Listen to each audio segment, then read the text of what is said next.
জান্নাতে যেতে চায় কি চায় না? কথা বলেন, জান্নাতে যেতে চায় কি চায় না? জান্নাতে যাওয়ার জন্য গ্রন্থটাকে আমাদের কাছে পাঠিয়েছেন তিনি কে?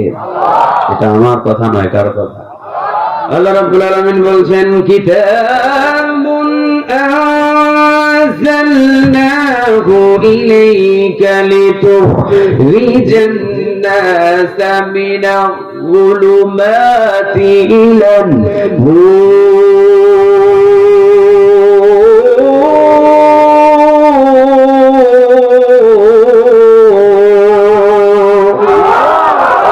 সূরা ইব্রাহিমের প্রথম নম্বর আয়াত। সূরাটার নাম কি? কত নম্বর আয়াত? 1 নাম্বার। দলিল দিয়ে দিচ্ছি, সূরা ইব্রাহিমের কয় নাম্বার আয়াত? আল্লাহ রাব্বুল আলামিন নিজে বলছেন, কিতাবুন আনজালনাহু ইলাইকা লিতুখরিজান নাসা মিনাজ যুলুমাতি